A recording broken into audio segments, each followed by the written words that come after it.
Sell sale sale sale 50, 100, 2 lakh 3 lakh দেবো। कौन है ये? তো এত কম টাকার জিনিস নিতে চলে এলে আমার দোকানকে চলে এসো, একদম কম রেটে পেয়ে যাবে। আর এখানে জামার কোয়ালিটি আর জামার সাথে এই বাঁদরগুলোকে ভালো লাগবে না, তাই বাঁদরটা মুখটা ঘুরে দিচ্ছেই। চলো প্রথম থেকে বলা যাক, প্রথম থেকে কিছুই বলবো না, তোমাদের টাইম নষ্ট করবো। আমাদের দেখা না আমরা এই যে আমি দোকান খুলেছি আর এগুলো সব খদ্দের। বাবু আপেল আমরা টাকা আপেল বোকা না, এটা আমার আপেল দোকান নয়, কাপড়ের দোকান। এক্ষুনি মার খেতে খেতে রয়ে গেল, আমার তো আপেলে পোকা বেরিয়ে গেছিলো না, মানে আমিও তো ভুলে গেছি যে আমার কাপড়ের দোকান। এর এই খদ্দের পাল্লায় পরে সব কিছু ভুলে যায়। তার সাথে আমিও উল্টে উল্টে আপেল খাচ্ছি, দেখতে পাচ্ছ না। মানে সকালবেলায় গিয়েছিলাম হাটে গিয়ে বন্ধুর একটা জামা পছন্দ হয়ে গেছিলো, সেটাই নিয়ে একটু ফাজলামি করলাম। কি করব, কিছু কন্টেন্ট লাগে নাই। আর এখানে আমাদেরকে ফ্রিতে পয়সা দিচ্ছে, প্রমোট করে দিয়েছি বলে দোকানটা।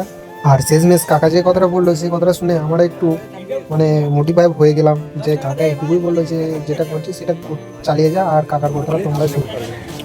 এখন ল্যাপটপ ফটো মিনি গে খালি সারাদিন করতে পারবে না, শেয়ারে চ্যানেল গেলে করছে। আর কাকা ওদের ওখানকার গ্রামের একটা ছেলের ঘটনা আমাদেরকে বললো, যেটা হচ্ছে ও কন্টেন্ট ক্রিয়েটার, আগে ভিডিও শুট করতো, সেই বিষয়ে বললো আমাদেরকে। তোমরা তো শুনলে যেটা।